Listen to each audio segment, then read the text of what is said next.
Hello friends, आज हम करेंगे letter first day in college. तो आपने बताना है आपका जो पहला दिन था कॉलेज में, है ना, वो कैसा है। वो आप अपने ब्रदर को भी बता सकते हो, ब्रदर के रिलेटेड आ सकती है लेटर की, अपने ब्रदर को बताओ या फिर अपने फ्रेंड को बताओ कि आपका फर्स्ट डे कैसा रहा कॉलेज में। तो उसके रिगार्डिंग है ये। तो शुरू करते हैं। I am going to tell you about my first day in the college. कि मैं तुम्हें बताने जा रहा हूँ जो मेरा पहला दिन था कॉलेज में। I was very excited on the first day. मैं बहुत मतलब एक्साइटेड था, खुश था अपने पहले दिन। College was so different from the school. कि जो कॉलेज है बहुत ही अलग था, डिफरेंट था स्कूल से। I saw such a large building lawns with beautiful flowers there. तो मैंने वहाँ देखा, मतलब बड़ी बड़ी सी बिल्डिंग देखी, लॉन्स थे विद ब्यूटीफुल, जहाँ बहुत सुंदर सुंदर फ्लावर्स थे। I saw the notice board to know about my periods. तो मैंने देखा नोटिस बोर्ड जहाँ पीरियड लिखे हुए थे। My first period was in room number 2। तो जो मेरा पहला पीरियड था वो रूम नंबर 2 में था। It was our English class. तो ये मेरी इंग्लिश की क्लास थी। Our teacher was professor. ठीक है, हमारे जो टीचर थे वो प्रोफेसर थे। ही टुक अवर रोल कॉल। तो हमारी मतलब रोल को मतलब रोल नंबर बोल रहे थे, कॉल कर रहे थे, हाँ मतलब अटेंडेंस लगा रहे थे। ही स्पोक वेरी पोलाइटली, बहुत पोलाइटली बोल रहे थे वो। After 45 minutes the bell rang. मतलब 45 मिनट्स के बाद बेल रैंग हुई, बजी। I went to the canteen. मैं कंटीन गया। I saw large number of boys and girls were there. मैंने वहाँ देखा बहुत ज़्यादा मतलब लड़के लड़कियाँ थे वहाँ कंटीन पर।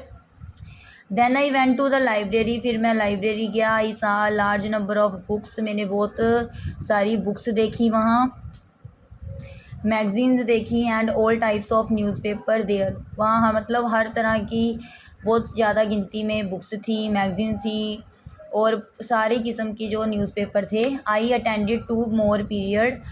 तो मैंने अटेंड किए 2 और पीरियड, ठीक है, there and come back home. और फिर मैं घर वापस आ गया।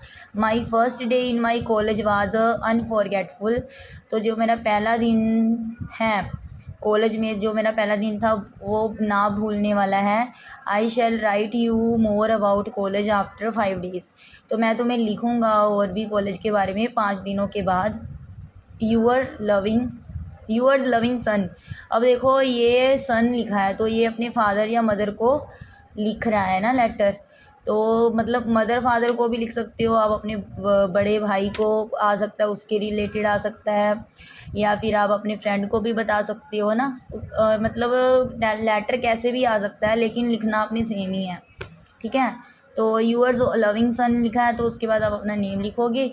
अगर कई बार लेटर में दिया होता है नेम, तो आप वो वाला लिख लोगे, ठीक है। इसके साथ ही हम एक लेटर और भी करेंगे। तो उसका जो टाइटल है वो है क्रिटिसाइजिंग रैगिंग टू एजुकेशन। ठीक है, जो आलोचना करनी है, जो रैगिंग होती है ना कॉलेज में, है ना, उसके रिलेटेड है ये। I want to draw your attention at criticising ragging to educational institute. कि मैं आपका ध्यान दिलाना चाहता हूँ जो रैगिंग होती है ना एजुकेशनल जो शिक्षक संस्थाएं होती हैं ना, वहाँ जो शिक्षा संस्थाएं होती हैं, वहाँ जो रैगिंग होती है उसके बारे में मैं आपका ध्यान दिलाना चाहता हूँ। Ragging become an evil in the educational institute. तो रैगिंग जो है बहुत बुराई बन रही है एजुकेशनल इंस्टीट्यूट में। Seniors become the fear for juniors. अब जो सीनियर्स हैं वो जूनियर्स के लिए डर बन गए हैं। When juniors take admission in the college. तो जब जो सीनियर्स हैं वो मतलब सच जो जूनियर्स हैं वो एडमिशन लेते हैं कॉलेज में और इंस्टीट्यूशंस में ना, seniors take ragging to the junior, तो वो रैगिंग करते हैं जूनियर्स की, दे सीनियर है ना, they ask them to do unfair works for the cause of ragging many young boys and girls to suicide. तो देखो कहते हैं वो उनको कुछ ना अनफेयर मतलब गलत काम करने के लिए कहते हैं रैगिंग के नाम पर। फॉर उसके कारण कई जो वो नौजवान लड़के हैं लड़कियां हैं वो उन्होंने क्या कर लिया, सुसाइड कर लिया है। Government has band the ragging in all the educational institute, तो जो है गवर्नमेंट ने बंद कर दिया मतलब रैगिंग को बंद कर दिया है सभी एजुकेशनल इंस्टीट्यूट में। But many students use ragging which is illegal, ठीक है, लेकिन फिर भी स्टूडेंट जो है वो यूज़ करती है रैगिंग को जो कि गैर कानूनी है।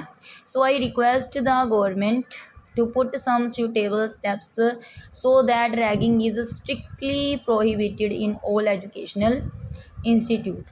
तो मैं कहते रिक्वेस्ट करता हूँ सरकार को कि कुछ सूटेबल स्टेप्स उठाए जाएं, रैगिंग को स्ट्रिक्टली मतलब सख्ताई से इसे बंद किया जाए सभी एजुकेशनल इंस्टीट्यूट में। थैंक्स।